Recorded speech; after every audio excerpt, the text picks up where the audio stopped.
हरिः ओम स्वस्ति न इंद्रो वृद्धश्रवाः स्वस्ति न पूषा विश्ववेदाः स्वस्ति नस्तार्क्ष्यो अरिष्टनेमिः स्वस्ति नः बृहस्पतिर्दधातु। 25 क्योंकि नजदीक है जी, थोड़ा सा समय रह गया है। अगर मैं घर की बात करूं तो ऐसा मैं क्या करूं जिससे मेरे घर की सारी नेगेटिविटी बाहर निकल जाए। 31 को आप या 30 को भी कर सकते हैं। अपने घर की जितनी भी टूटे फूटे सामान है, फर्नीचर है, टूटे बर्तन है, चटके बर्तन है, वो सारे आपको घर से बाहर निकालने हैं। घर के बाहर मुख्य द्वार पे बहुत से लोग शू रैक रखते हैं, वो मत रखिएगा। फिर आप देखिएगा आपकी लाइफ कैसे ट्रांसफॉर्म होती है, कैसे घर में सुख समृद्धि आती है। किन देवी देवताओं को या लाना चाहिए खासकर नए साल के दिन? लेकिन इस बार बुधवार है तो गणपति जी को लेके आए। मुख्य द्वार पर आम के पत्तों का, साथ में दालचीनी, इलायची, लौंग, ये सारे एक साथ बना के तोरण बनाना है। मुख्य द्वार पर आपको तोरण लगाना है। फिर देखिएगा माँ लक्ष्मी आपके घर में कैसे आती है, निरोगी काया आपको कैसे मिलती है, सुख समृद्धि सब आएगी आपके घर में। घर का माहौल ही चेंज हो जाएगा।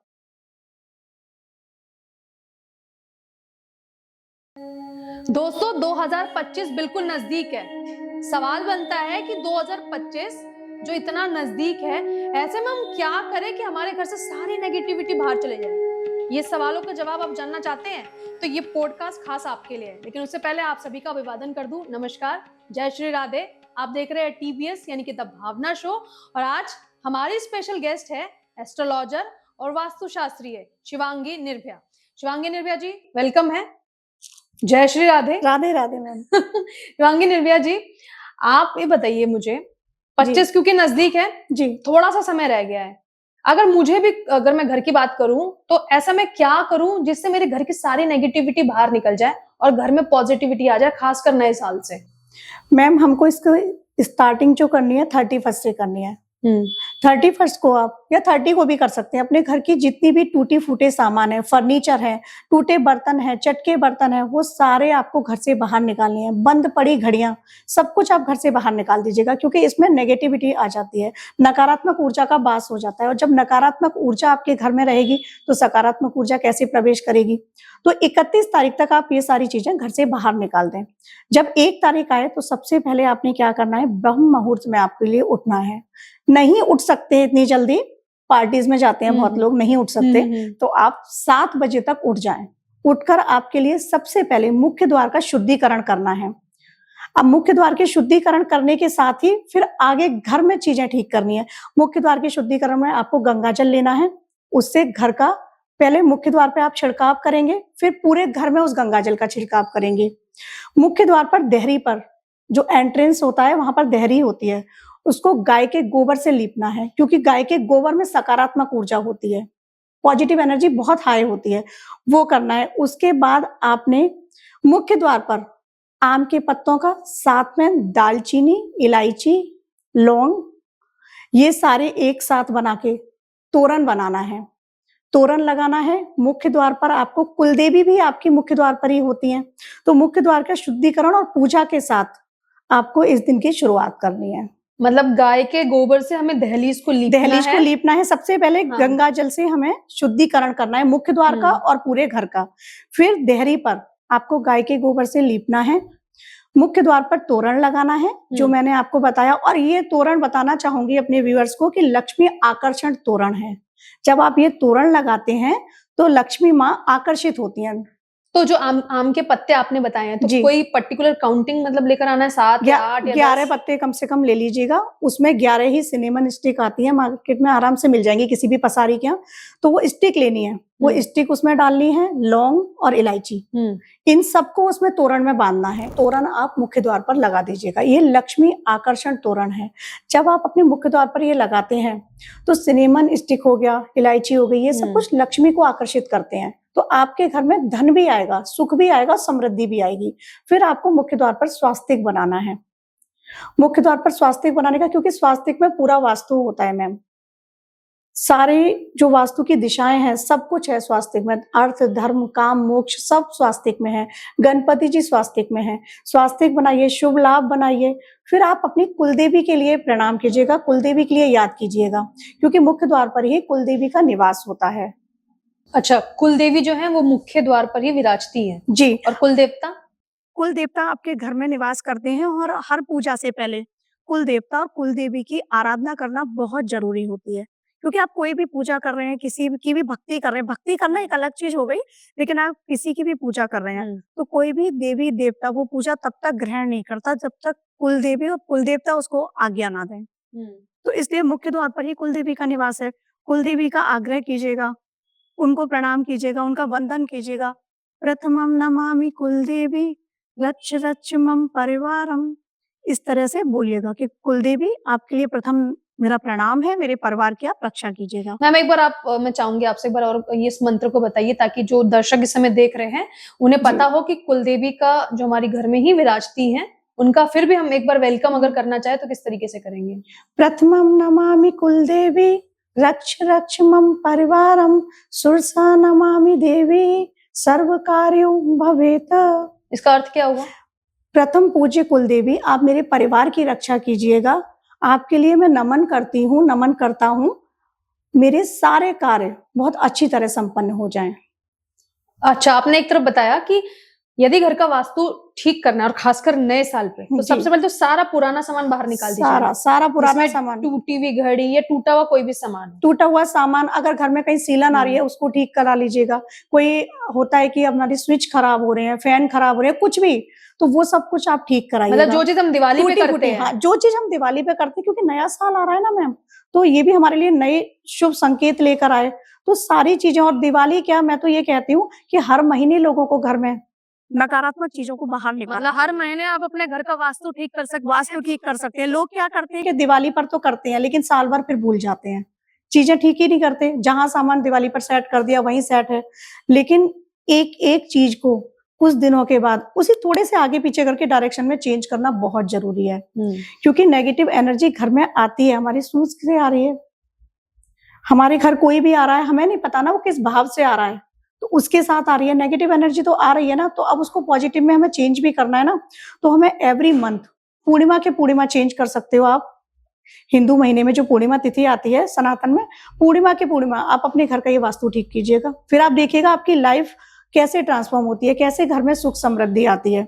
घर के बाहर मुख्य द्वार पे बहुत से लोग शूरैक रखते हैं, वो मत रखिएगा, शूरैक को थोड़ा सा दूर रखिएगा, क्योंकि लक्ष्मी का आगमन वहीं से है, कुलदेवी वहीं है, तो आप सारा कुछ जूते वहीं उतरवा, होता है ना कि कोई हमारे घर आता है तो अंदर जूते लेके मत आइएगा, कहते भी कि घर के बाहर जूते उतार दीजिएगा, घर के बाहर उतार दीजिएगा। मैं भी मतलब ऐसा ही करती हूँ, लेकिन वो घर से थोड़ा दूर रखवाती हूँ, मुख्य द्वार पर बिल्कुल नहीं कि लाइन से वो रखे हुए हैं, तो वो एक नेगेटिविटी है और वो एक वास्तु दोष भी है।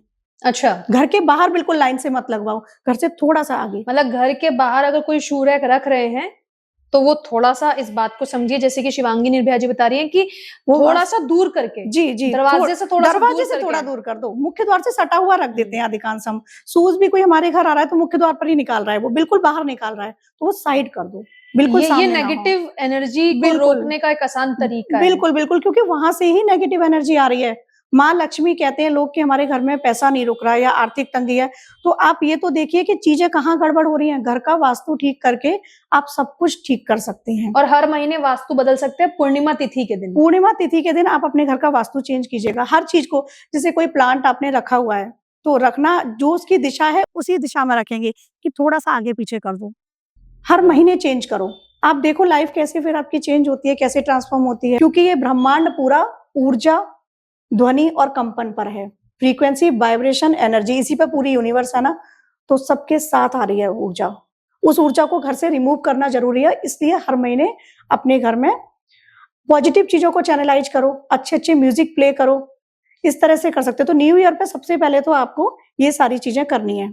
मतलब पुराना सामान घर से बाहर निकालना, मतलब जो यूज का नहीं है लेकिन फिर भी रख रखा है, जो यूज का नहीं है वो सबसे पहले निकालो। कई बार क्या होता है हमारी वार्डरोब में आपने देखा होगा बहुत सारे कपड़े रखे हैं, इनको हम पहन ही नहीं रहे हैं, उनमें भी नेगेटिव एनर्जी आ जाती है, क्योंकि वो रखे हुए हैं एज इट इज। अच्छा जी, जैसे कहते हैं कि अगर बंद कमरा है और बंद कमरा से बंद है, उसमें नेगेटिव एनर्जी आ जाएगी। ऐसे ही बंद अलमारी में आपके बंद पड़े कपड़ों में भी नेगेटिव एनर्जी आ जाएगी। जो आपके यूज का नहीं है ना, जो भी सामान दे दो, डोनेट कर दो।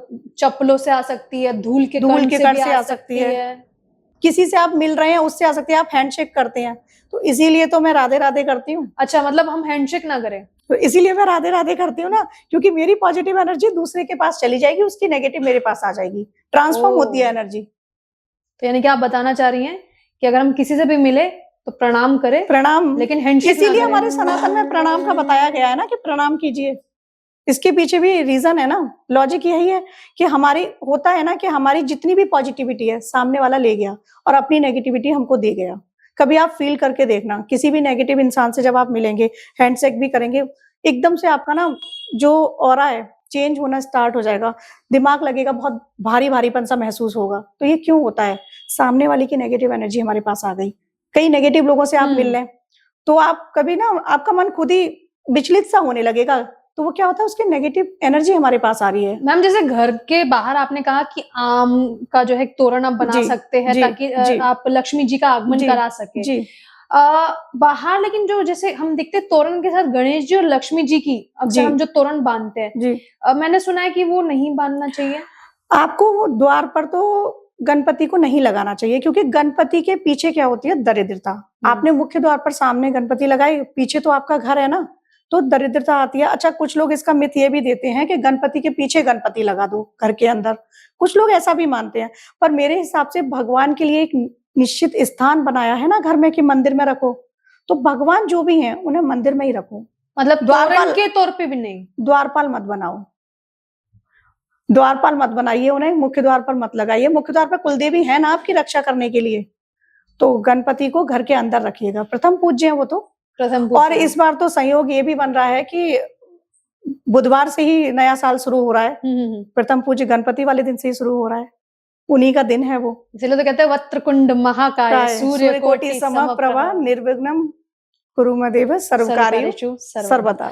अच्छा मैम, आपने कहा कुलदेवी जी का वास क्योंकि मुख्य द्वार पर होता है और घर में कुल देवता विराजते हैं, तो उनके आगमन के लिए आपने एक मंत्र भी बताया। आपने ये भी बहुत अच्छे से एक्सप्लेन कर दिया है कि चप्पलें घर से बाहर रखने का एक सबसे मेन कारण क्या है, नेगेटिव एनर्जी चप्पलों के माध्यम से आती है। घर के बिल्कुल बाहर मत रखो, फैला के, आपने देखा होगा फैला के रख दी। कोई हमारे घर गेस्ट आ रहे हैं, चप्पलें घर के बिल्कुल बाहर उतार दी उन्होंने, फैली हुई पड़ी है, मत करो। कोई भी पूजा है, आपने देखा होगा इसी तरह से चप्पलें फैली रहती हैं घर के बाहर, वो मत कराओ। एक घर से थोड़ा सा दूर साइड से लगवा दो, क्योंकि कोई भी पॉजिटिव एनर्जी अंदर एंट्रेंस कैसे करेगी? चप्पलें तो वहां पड़ी हुई है, नेगेटिव एनर्जी पड़ी हुई है। आपको आपके घर में, आप किसी के घर जाओ, आपको उस घर में घुसते ही पता चल जाएगा कि नकारात्मक ऊर्जा है या सकारात्मक ऊर्जा। वाइब आने लग जाती है, वाइब आने, कहते हैं ना हम कि वाइब सारी इंसान से कि बहुत पॉजिटिव वाइब आई थी, तो ये वही होता है, ऊर्जाओं का खेल है सारा, क्योंकि ब्रह्मांड पूरा ऊर्जा पे चल, पूरा ब्रह्मांड ऊर्जाओं पे। मैम, जैसे कि अब क्योंकि न्यू ईयर नजदीक है जी, और हर किसी की इच्छा होती है कि हम नए साल पर घर में देवी देवताओं का आगमन कराएं। जी, कोई नई प्रतिमा लेकर आते हैं, कोई कुछ जो है धर्म से संबंधित किताबें लेकर आते हैं। आप थोड़ा सा सजेस्ट भी कीजिए हमारे दर्शकों को कि एज अ वास्तुशास्त्री आप क्या कहती हैं कि किन देवी देवताओं को या लाना चाहिए खासकर नए साल के दिन, ताकि सुख समृद्धि, कहते हैं ना कि धन की कमी ना हो, उसके लिए क्या किया जाए? इस बार चूंकि बुधवार है, और वैसे तो हमेशा ही आप उनको ही लेके आए प्रथम पूज्य गणपति जी को, लेकिन इस बार बुधवार है तो गणपति जी को लेके आए, क्योंकि वो बुधवार का दिन, बुधवार गणपति जी का दिन, गणपति जी का दिन है, और घर की केतु की एनर्जी भी उससे कंट्रोल होंगी। गणपति जी को आप ले आएंगे जी। केतु के लिए गणपति की ही आराधना बताई जाती है एस्ट्रोलॉजी में, हमारे ग्रहों में। तो जब आप अपने घर में गणपति जी को लाएंगे तो केतु की जो भी नेगेटिव एनर्जी होंगी वो चली जाएंगी। इधर आपको मोरपंख लाना है, जो कि राहु की एनर्जी को चैनलाइज कर देगा, घर में पॉजिटिव कर देगा, और मुख्य द्वार पर 3 मोरपंख लगाने हैं। अच्छा, तोरण के साथ? तोरण के साथ लगा दीजिए। मुख्य द्वार पर 3 मोरपंख लगा दिए, ये धन को भी आकर्षित करेंगे। और कान्हा को तो बहुत प्रिय हैं, वो अपने मुकुट में धारण करते हैं मोरपंख। श्री जी को भी बहुत प्रिय हैं। और इसलिए मैं तो मतलब सजेस्ट करूंगी, जब श्री जी को इतना है तो मोरपंख आप लाइएगा। लेकिन अगर वास्तु के अकॉर्डिंग हम बात करें तो घर में राहु की एनर्जी को वो बैलेंस कर देगा। मतलब वेडनेसडे को, क्योंकि न्यू ईयर है जी, तो गणपति जी को वेलकम करें जी, और दूसरा 3 मोरपंख को दरवाजे पे लगा दें। और बुधवार कृष्ण को भी बहुत समर्पित है, प्रिय है और समर्पित भी है, तो उस दिन एक फ्लूट जरूर लेके आए, बांसुरी, जो कान्हा को बहुत पसंद है, और उसको लाके आप 2 जगह रख सकते हैं, 2 भी ला सकते हैं। एक तो जहां आप बच्चे की स्टडी टेबल पर रख सकते हैं, एक अपने मंदिर में रख दीजिएगा बांसुरी को। तो बांसुरी जरूर लाएं। 2 चीजें तो आप ये खरीद के लाएं। तीसरा, आप प्लांट हैं कुछ ऐसे जिनको खरीद के ला सकते हैं और जो लक्ष्मी को आकर्षित करते हैं। Money plant? मनी प्लांट तो मैम कॉमन हो गया। ओके। तुलसी का पौधा हर घर में होता है, उसकी पूजा आप कीजिएगा विधिवत। और यहाँ मैं बताना चाहूंगी, प्लांट को थोड़ा भी आगे बताऊंगी, तुलसी पर ही बात करती हूँ कि तुलसी के पौधे में आप अपनी मनोकामना के लिए एक प्रयोग भी कर सकते हैं। एक कॉइन लीजिएगा जो येलो कलर का हो, जैसे 5 या 10 के कॉइन होते हैं ना, जो येलो होते हैं, थोड़े येलो पीले रंग के, वो कॉइन लीजिएगा। और अगर पीला कॉइन नहीं है तो फिर सिक्का, हाँ, उस सिक्के को आप हल्दी में कर लीजिएगा पीला, उस पर रोली लगा के अपनी जो भी विश है बोल के तुलसी में मिट्टी में गाड़ दीजिएगा, तुलसी के गमले में। कब करना है? नए साल वाले पहले ये नए साल वाले दिन ही गाड़ दीजिएगा अपनी जो विश है बोल के। और फिर एक दीपक जलाइएगा, और दीपक जला के भी दीपक का मंत्र बोल दीजिएगा, शुभम करोति कल्याणम आरोग्य धन संपदाम।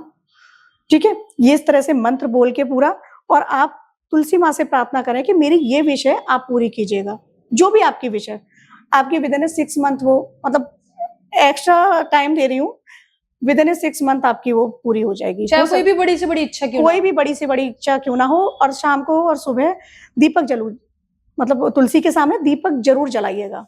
मतलब नए साल वाले दिन सिक्का लेना है, उसको हल्दी में मुझे जो है हल्दी में रंगना है, और इसके बाद रोली लगाकर कुमकुम लगाकर मिट्टी में, मतलब तुलसी के ही पौधे में दबा देना है, पौधे में ही उसको दबा देना है, वहीं दीपक जलाना है, और वहीं सुबह शाम दीपक जलाना है। और उस दीपक को जब जला के रखा है ना, तो थोड़ा मैं एनर्जी पे बात करती हूँ। उस दीपक में देखते हुए ये देखें कि मेरी ये जो भी मैंने विश की है, विजुलाइज करें उस दीपक की लौ में ही कि वो मेरी पूरी हो रही है। अच्छा, आपको वो विजुलाइज महसूस करें कि वो महसूस करना है, अपनी आत्मा के साथ, अपनी ऊर्जा के साथ उस चीज को महसूस भी करना है कि वो पूरी हो रही है। विद इन 6 मंथ आपका वो काम हो जाएगा। कोई भी बड़ी इच्छा पूरी हो जाएगी, कोई भी बड़ी से बड़ी। लेकिन बस तुलसी का निवास स्थान पर भी ध्यान देना है कि उनको या तो आप पूर्व में रखो या फिर उत्तर पूर्व, ईशान में रखो या फिर पूर्व में रखो, उनको ये भी ध्यान देना है। साउथ में नहीं रखनी है कोई भी प्लांट, शमी को छोड़ के साउथ में मत रखना। साउथ की एनर्जी प्लांट के लिए नहीं है। ठीक है।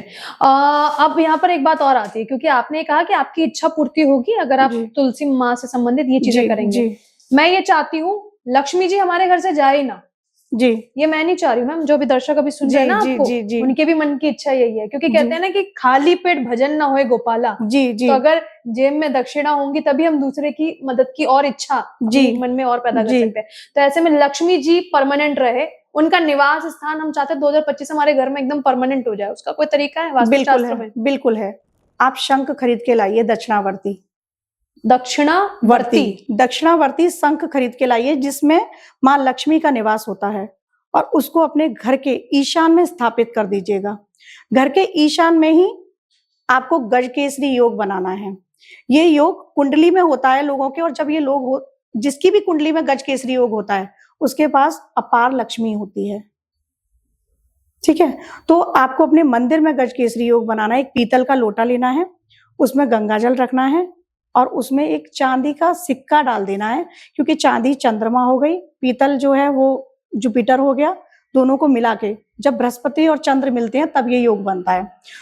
तो आपको पीतल का लोटा लेना है, उसमें गंगा जल रखना है, उसमें एक चांदी का सिक्का डाल देना है, जिसपे माँ लक्ष्मी और गणपति जी अंकित हों। आते हैं ना कॉइन मार्केट में, उस तरह का लेके उसमें डाल के आप अपने मंदिर में रख दें। ऐसा करने से क्या होता है, लक्ष्मी का स्थायी निवास हो जाता है। दक्षिणावर्ती जो शंख मैंने आपसे कहा कि मेरे व्यूअर्स खरीद के लाएं, उसमें चावल भी भर के रखिएगा। चावल को भर के और ईशान में रखना है। दिशा का बहुत ध्यान, क्योंकि हम वास्तु पर बात कर रहे हैं तो दिशाओं का बहुत ध्यान रखना है। ईशान कोण में ही उसको शंख को स्थापित कर देना है। ईशान मतलब उत्तर पूर्व का कोना में रखना है, उसमें रखना है। ऐसा आप कीजिएगा, माँ लक्ष्मी आपके घर में स्थायी रूप से निवास करेंगी। साथ ही साथ जैसे मैंने तुलसी बताया, तुलसी के साथ आंवले का वृक्ष भी घर में लगाओ, क्योंकि आंवले के वृक्ष में भगवान विष्णु का, नारायण का निवास होता है, और जहां नारायण है वहां लक्ष्मी है। नारायण से अलग लक्ष्मी नहीं है ना, नारायण की शक्ति है वो। इसलिए तो कहते हैं जहाँ नर है वहाँ नारायणी है। हाँ, वहाँ नारायणी है। तो दोनों का पौधा आपको लाना है। केवल तुलसी घर में होती है, अधिकांश आंवला नहीं होता है। आंवला भी खरीद के लाओ और आंवला को भी लगाओ। क्रासुला ला सकते हैं। ये जो होता है प्लांट, ये कुबेर जी के लिए होता है। कुबेर का भी घर में वास अगर है तो लक्ष्मी है, धन के देवता हैं कुबेर। ठीक है। अब नई साल पे मैं कहूंगी धनवंतरी जी का फोटो भी खरीद के लाओ, क्योंकि जहाँ कहते हैं ना वेल्थ है वहाँ हेल्थ होना जरूरी है। वहाँ हेल्थ होना जरूरी है, क्योंकि अगर हेल्थ नहीं है ना तो वेल्थ का क्या फायदा, सारा पैसा निकल जाएगा आपका, पानी के रास्ते चला जाएगा ना। तो धनवंतरी जी को भी लाओ, उनकी विधिवत पूजा करो, स्थापित करो उनके लिए। उनकी स्थापना मैम कैसे होती है? अब नॉर्मल प्रोसेस में करते हैं हम इस स्थापना को। मंदिर में लाइए, धूप दीप दिखाइए, गंगा जल से शुद्ध कीजिएगा, क्योंकि मार्केट में नहीं पता कौन कैसे हाथों से उसको स्पर्श कर रहा है, दे रहा है हमें। तो गंगा जल से शुद्ध करके मंदिर में उन्हें स्थापित कर दीजिएगा, क्योंकि अगर आपका स्वास्थ्य अच्छा है तो फिर सारी चीजें ही अच्छी होंगी। पहला सुख निरोगी काया। ठीक है। तो उनको भी खरीद के लाइएगा। अब मैम अगर हम बात करें तो ये हमने जैसे बात करी कि लक्ष्मी को कैसे रोकें हम, साथ में एक चीज और होती है जिसको मैं सबको बताना चाहूंगी, शायद बहुत से लोग सहमत ना भी हों, कि घर की लक्ष्मी का आदर करना बहुत जरूरी है। बहुत अच्छी, क्योंकि गृह लक्ष्मी 8 लक्ष्मियों में से एक है, और जो ज्यादातर लोग गृह लक्ष्मी का आदर नहीं करते हैं, अनादर करते हैं। पब्लिकली वो आदर कर रहे होंगे, लेकिन अकेले में वो अनादर कर रहे होंगे। तो गृह लक्ष्मी का जिस घर में आदर होता है, जिस घर में पत्नी को पूजा जाता है, पूजने का मतलब ये नहीं है कि उसकी गलत बातों को मानो, सम्मान किया उसको सम्मान किया जाता है। तो उस घर में लक्ष्मी सदैव निवास करती हैं। आप देख लीजिएगा, जितने भी बड़े बड़े लोग होंगे ना, उनके घर में स्त्री को बहुत सम्मान दिया जा रहा होगा। और ये तो हमारे शास्त्रों में भी वर्णित है कि जहां नारी की पूजा होती है वहां तो फिर देवता साक्षात रूप से निवास करते हैं। मनुस्मृति में कहा गया है। तो लक्ष्मी का स्थायी का ये भी बहुत बड़ा है। आप एक रेमेडी कर सकते हैं, वो हर कोई कर सकता है, जेंट्स भी लेडीज भी। गुलाब का इत्र लाइएगा। गुलाब का इत्र? इत्र, हाँ। परफ्यूम डियो नहीं, इत्र जो आते हैं। इत्र लाके उसको नए साल से आप शुरू कर दीजिएगा लगाना। हाँ, मणिपुर चक्र पे लगाना है पहले। जो मणिपुर चक्र होता है नाभि के पास, नाभि के पास मणिपुर चक्र सबसे पहले नाभि के पास लगाना है। फिर आपको अनाहत पे लगाना है, हट चक्रा पर, इस जगह। ठीक है। उसको रब करना है। फिर आपको विशुद्धि पर लगाना है, थ्रोट। ठीक है। उसके बाद आपको थर्ड आई यहाँ लगाना है। फिर इस जगह। ये आप डेली करना। यहाँ, यहाँ, हाँ, यहाँ, यहाँ, यहाँ और नाभि पे, 5 जगहों पे। हाँ, लेकिन नाभि से शुरुआत करनी है, नीचे से, क्योंकि हमारी जो शक्ति है शिव तक जाती है, तो वो नीचे से ही जाती है। कुंडलिनी में शक्ति नीचे है, हाँ। शिव ऊपर है, तो वो नीचे से जा रही है। तो शक्ति को हमें यहाँ से यहाँ तक चैनलाइज करना है। तो आप जब ये करते हैं ना, तो आपकी लाइफ में पीस भी आती है, प्रॉस्पेरिटी भी आती है, लग्जरियस लाइफ आपको मिलेगी। कहाँ से? लग्जरियस लाइफ, बिल्कुल। आप ये देखो, मैं कह रही हूँ एक मिडिल क्लास आदमी जो है, हाँ। उसको नहीं पता होगा कि कहाँ से चीजें होंगी, कैसे होंगी, लेकिन जब आप ये अपनी लाइफ में करेंगे तो आई गारंटेड कि लाइफ आपकी ट्रांसफॉर्म होगी, लग्जरियस लाइफ आप जिएंगे। पर मैम कहते हैं कि राहु की दशा भारी है, केतु जी काम नहीं बनने दे रहे हैं, और शनि जी की 7.5 इतनी ज्यादा हो चुकी है कि अब मतलब कुछ करने का ही मन नहीं करता है। आप बता रही हैं कि अगर ये हम कर लेंगे तो हमारी लाइफ चेंज हो जाएगी। अब मैं बताती हूँ वास्तु को भी, इसमें मैं आपको वास्तु का भी बता रही हूँ। जैसे मैंने बताया कि मोर पंख लाएंगे तो राहु की एनर्जी पॉजिटिव होगी, गणपति जी लाएंगे केतु की एनर्जी पॉजिटिव होगी। आप घर में शमी वृक्ष लगाएंगे, शनि प्रसन्न होंगे। क्या लगाएंगे? शमी वृक्ष। ये कहाँ? शमी वृक्ष आता है, और इसको साउथ में लगाना है या फिर मुख्य द्वार पर लगाना है। अच्छा। इसको आप घर में लगाते हैं, शनिवार को उस पर दीपक लगाते हैं। आपके घर का शनि जो भी चीजें हैं डिस्टर्ब कर रहा है, बैलेंस होना स्टार्ट हो जाएगा। मैंने सुना है कि शनि की 7.5 हमेशा नेगेटिव ही नहीं होती। नेगेटिव नहीं होती मैम, मैं इसको बताऊंगी। शनि कर्म फल दाता है, हाँ। आपके अच्छे और बुरे कर्मों के हिसाब से वो फल देता है। अब जो भी, अब कर्म जो होते हैं ना, 3 तरह के होते हैं मैम, संचित, प्रारब्ध और क्रियामण। प्रारब्ध क्या है? हमारे जो संचित, पिछले जन्म में जो भी हमने संचय किया, अच्छे या बुरे कर्म, प्रारब्ध रहा, वो प्रारब्ध बन के आए। और क्रियामाण है जो मैं आज कर रही हूँ। तो अब जो प्रारब्ध बनकर आए हैं ना, वो तो हमने लास्ट बर्थ में सब मतलब इवन ये थोड़ा वास्तु से अलग हटकर है, मैं आपको बताना चाहूंगी, लेकिन इम्पोर्टेंट, हाँ, बहुत बहुत।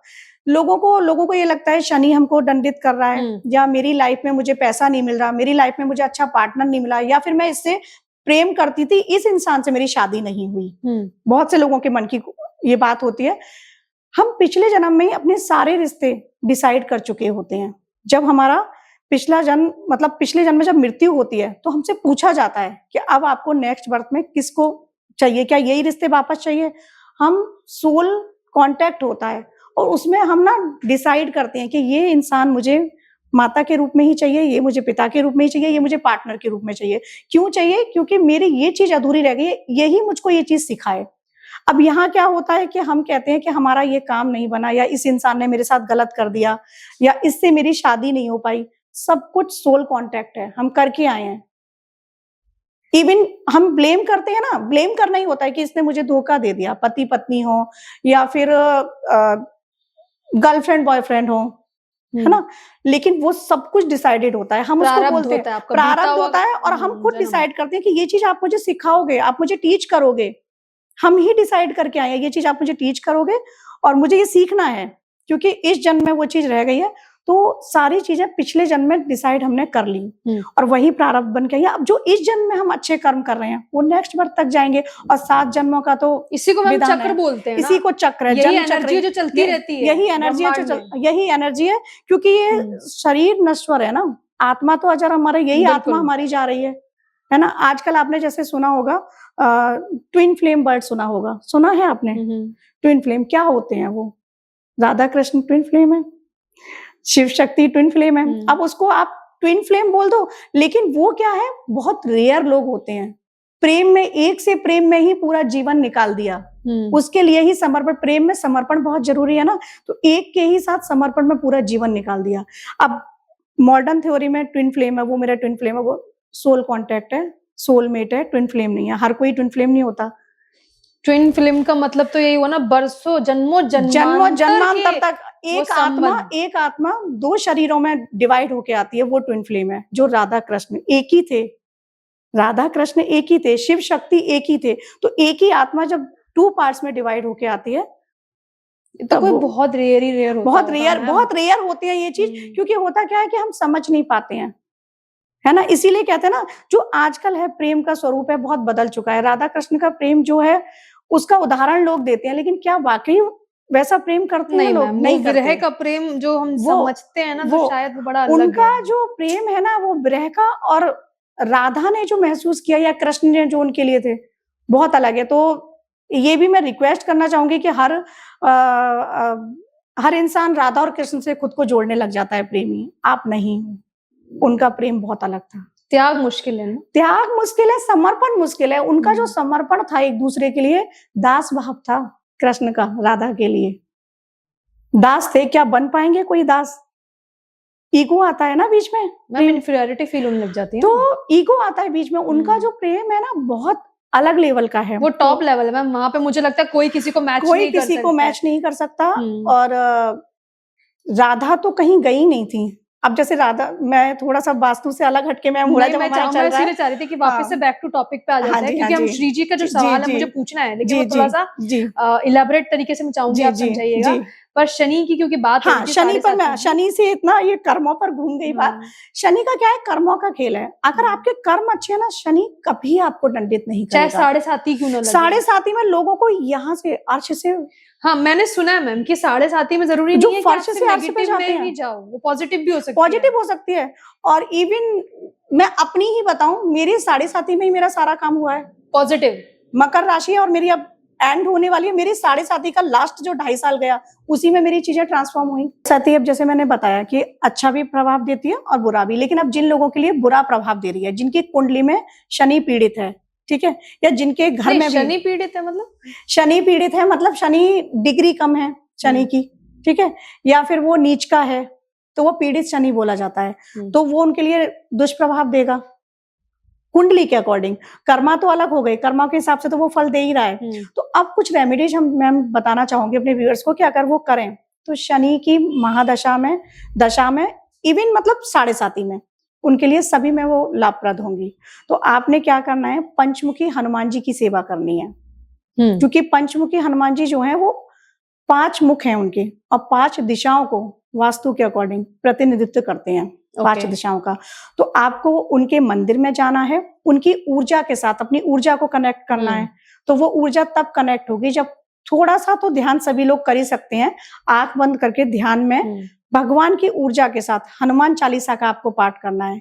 और उसका सही प्रोसेस है, कर सकते हैं तो ट्राई करना, नहीं तो नॉर्मल हनुमान चालीसा तो सभी लोग पढ़ें, लेकिन अगर इस प्रोसेस में कर सकते हैं तो करना। जय हनुमान ज्ञान गुण सागर, जय कपीस तिहु लोक उजागर। ऊपर से आपको ध्यान में आंख बंद करके ऐसे करना है, जय हनुमान ज्ञान गुण सागर, जय कपीस तिहु लोक उजागर। मणिपुर पर आकर उजागर को रोक देना। और ये आपको यानी कि नाभि पर, लेकिन ये मुंह से नहीं बोलना है, मानसिक चल रहा है आपका। मैं मुंह से बोल के बता रही हूँ कि उजागर आपका यहाँ आएगा, फिर उजागर से जो नेक्स्ट आएगा दोहा उसका, वो फिर ऊपर यहाँ सहस्त्रार तक जाएगा। तो इसी प्रोसेस में जो लोग कर सकते हैं, जो थोड़ा भी मेडिटेशन करते होंगे, वो इसको प्रोसेस को कर लेंगे। इस प्रोसेस में कीजिएगा। और नॉर्मल सभी लोगों के लिए बता रही हूँ, हनुमान चालीसा के 7 पाठ आपको वहां बैठकर मंदिर में मंगलवार और शनिवार को करने हैं। इससे आपके साढ़े साती के प्रभाव कम होंगे। अब साढ़े साती के प्रभाव के लिए पीपल की पूजा भी बताई जाती है। पीपल पर दीपक लगाना, पीपल की पूजा करना। पीपल की पूजा तो लक्ष्मी के लिए भी बताई जाती है, लक्ष्मी के लिए भी आप कर सकते हैं। अब साढ़े साती में लोग जो ज्यादा परेशान हैं, शनि जिनको ज्यादा दंडित कर रहा है, ऐसे में सबसे सरल रेमेडीज है, जो पूजा भी नहीं कर पा रहे, जिनके पास टाइम ही नहीं है कि वो हनुमान चालीसा भी पढ़ पाए, तो ध्यान में तो हनुमान जी को आप हमेशा सुमर ही सकते हैं, वो सुमरिए। आप असहायों की सहायता कीजिएगा, चैरिटी कीजिएगा, उनको कंबल दान दें, उनको जूते दान दें, उनको भोजन दान दें। असहायों, शनि क्या है, असहायों की आप सेवा करेंगे ना, वो खुद ठीक हो जाएगा, वो आपको कभी पीड़ित नहीं करेंगे। दयावान है ना, दयावान है, दयालु है, क्योंकि कर्मों के हिसाब से फल देता है ना। अब ये कर्म आपके अच्छे हो गए, आप एक मानवता वाले काम कर रहे हैं किसी के लिए, तो वो शनि खुद ही अपने प्रभावों को कम कर देता है। आप अनाथ बच्चों के, जो अनाथ आश्रम होते हैं, वहां जाइए, उन बच्चों के लिए करिएगा। सबसे रिस्पेक्ट से बात कीजिए। जैसे होता है ना, हम लोग कई बार एब्यूजिंग लैंग्वेज कई बार मैंने खुद देखा है कि रिक्शे वालों से ऐसे बात करेंगे जैसे वो इंसान ही नहीं है। उनसे भी आप अच्छे से बात कीजिएगा।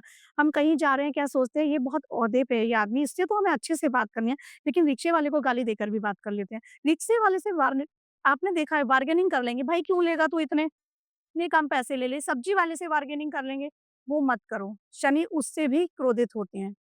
क्या मॉल में हम बार्गेनिंग कर पाते हैं? जितना टैग लगा है उतना ही पेमेंट करके आएंगे ना, डिस्काउंट चल रहा है वो बात अलग है।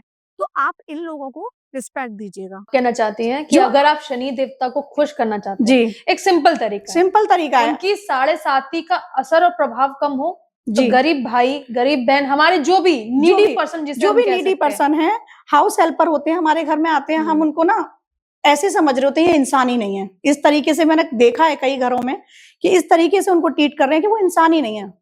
तो उनको इंसान समझो, प्रेम दीजिए।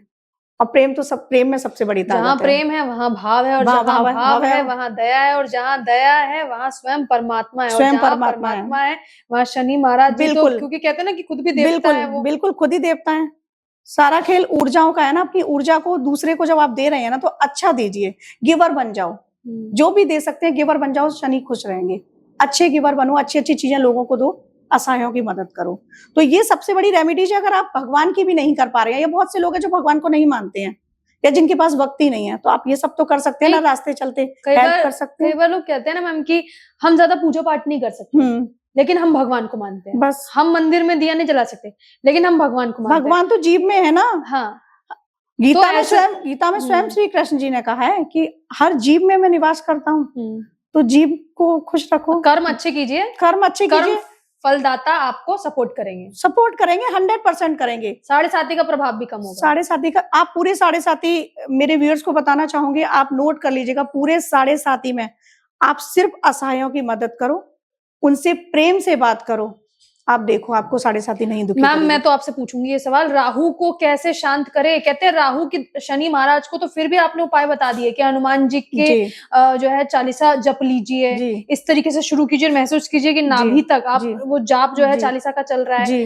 लेकिन राहु को कैसे शांत करे? राहु बुरा नहीं होता है, लोगों को डराया जाता है, क्योंकि हम जो ये पॉडकास्ट कर रहे हैं ये राहु है, टेक्नोलॉजी राहु है, कलयुग का राजा है राहु।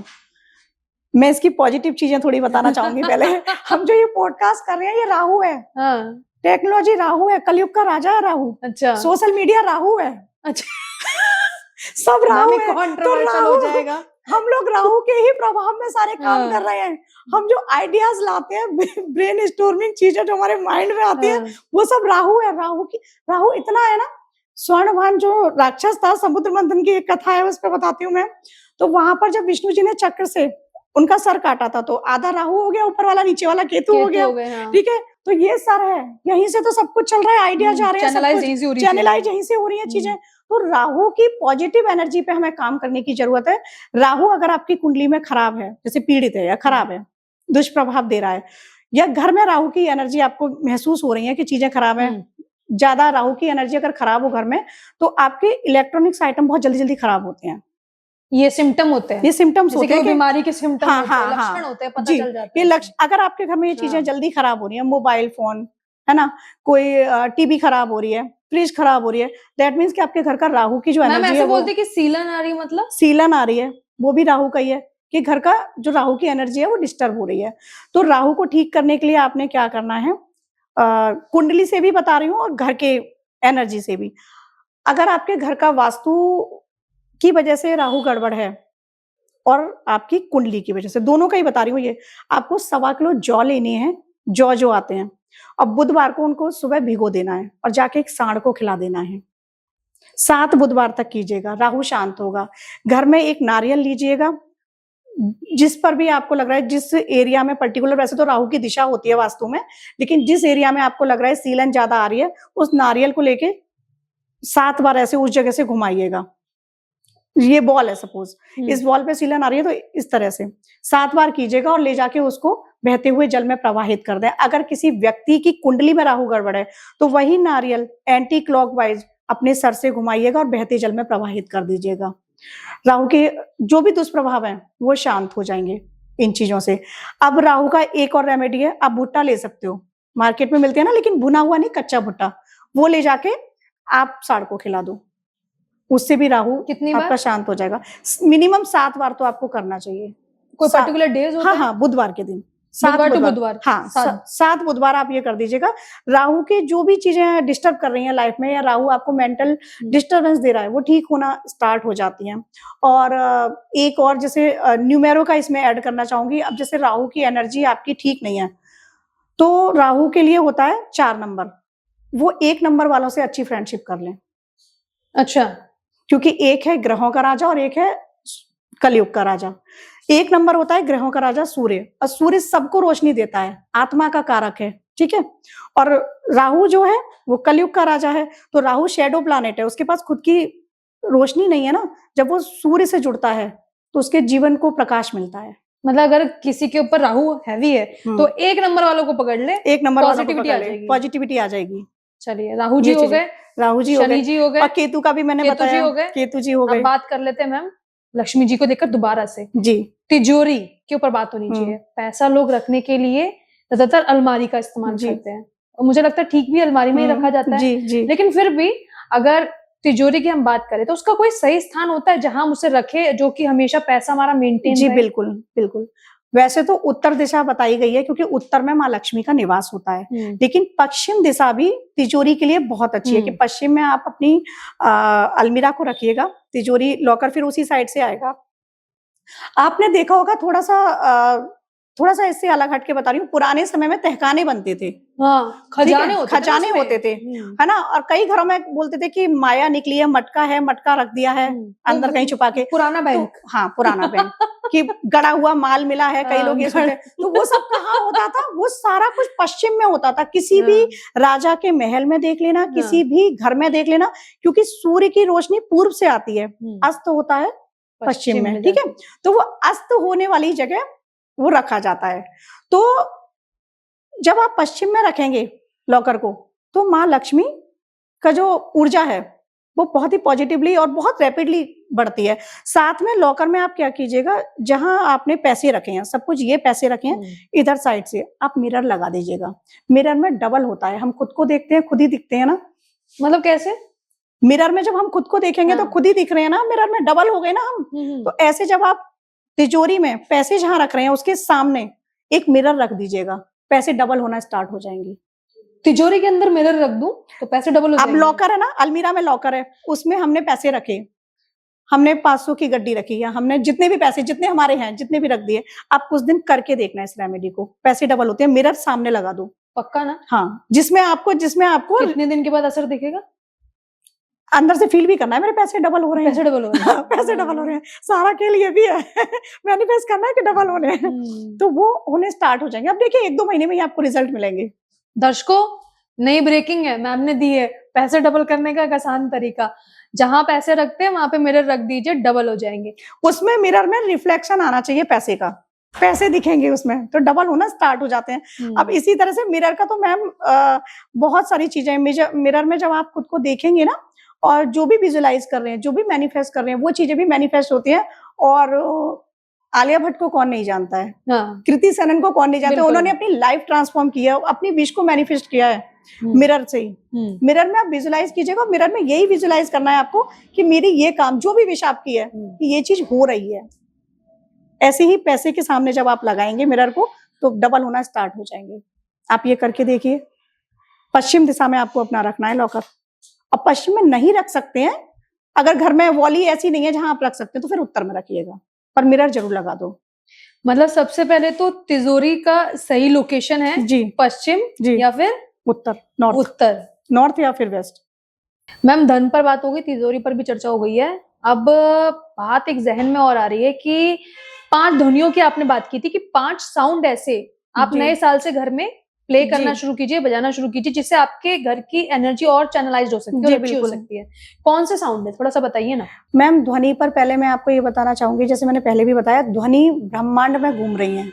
हमारी बॉडी में जो हम ये बोल रहे हैं सब ध्वनि है ना, अंदर से आ रही है, फ्रीक्वेंसी, वाइब्रेशन, सारी चीजें। तो जो ध्वनि आप प्ले करेंगे, उनकी जो फ्रीक्वेंसी होगी, उनकी जो वाइब्रेशन होगी, वो घर के आपके एटमॉस्फेयर को, एनवायरनमेंट को पॉजिटिव कर देती है।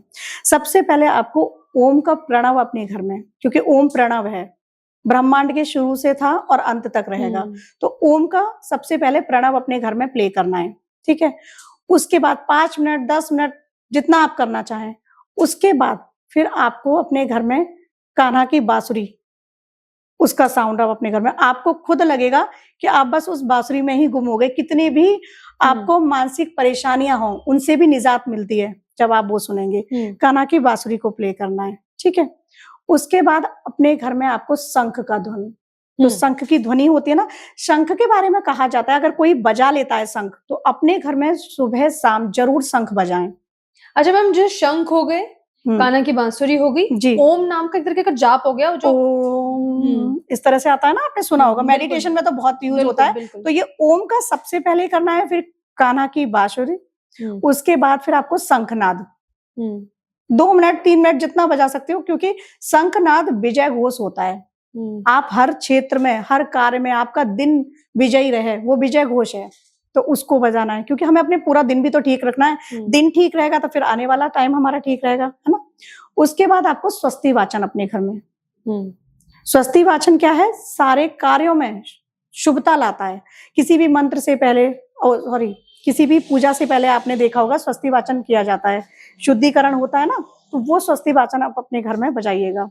जैसे है ओम हरि ओम महा स्वस्ति न इंद्रो वृद्धस्रवाः स्वस्ति न पूषा विश्ववेदाः स्वस्ति नस्तारिक्षो अरिष्टनेमिः स्वस्ति नः बृहस्पतिर्दधातु। ये मंत्र है, तो इसको आप अपने घर में बजाइएगा, डेली बजाओ, बहुत पॉजिटिवली लाएगा और ये लक्ष्मी को भी आकर्षित करेगा। जैसे लक्ष्मी पे हम बात कर रहे हैं ना, जब ये डेली आप अपने घर में बजाते हैं तो आपकी लक्ष्मी माँ इसको सुन के बहुत आकर्षित होती हैं, क्योंकि शंख ध्वनि हो गई, फ्लूट भी कहीं ना कहीं राधा ही महालक्ष्मी है ना, तो फ्लूट की ध्वनि से वो आएंगी तो लक्ष्मी आकर्षित होंगी। उसके बाद जो भी आपके इष्ट देव हैं, जैसे मेरी श्यामा प्यारी हैं, लाडली जी हैं, तो मैं उनके मंत्र को बजाती हूँ। जिसके जो इष्ट देव हैं, फिर वो उसका मंत्र को चालीसा को प्ले कर दे, तो घर का एटमॉस्फेयर इससे ठीक होता है, एनवायरनमेंट ठीक होता है। आप देखोगे इन सबको करा के मैंने, आप बिलीव नहीं करोगे कि कैंसर पेशेंट था, उनकी मेडिसिन तो चल ही रही थी, लेकिन उनके घर में ये वाइब्रेशन जब मैंने फ्रीक्वेंसी भेजी, उनका घर का वास्तु किया और वो बहुत परेशान थे कि क्या डिस्टरबेंस है हमारे घर में। तो एक तो नॉर्थ ईस्ट का उनके यहाँ टॉयलेट निकल के आया था, जो कैंसर का कारण होता है। नॉर्थ ईस्ट में अगर आपका टॉयलेट है तो आप ट्रीट करा लीजिएगा, अदरवाइज घर में किसी ना किसी मेंबर को कैंसर होगा ही होगा। तो एक तो वहां वो मैंने ट्रीट कराया। दूसरा मैंने उनसे यही कहा कि आप अपने घर में ये 5 ध्वनि बजाओ। तो वो जो डिप्रेशन में भी जा रहे थे, क्योंकि कैंसर ऐसी बीमारी है, तो वो डिप्रेशन से भी बाहर निकले और क्योर हो गए।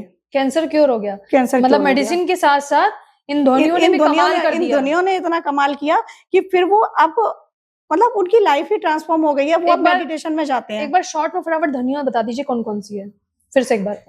ओम की ध्वनि, ठीक है, बांसुरी, शंखनाद, स्वस्ति वाचन और जो भी इष्ट देव हैं आपके, जो भी हैं उनकी ध्वनि बजाइएगा। ये 5 काम ये 5 ध्वनियां घर में डेली बजाइएगा।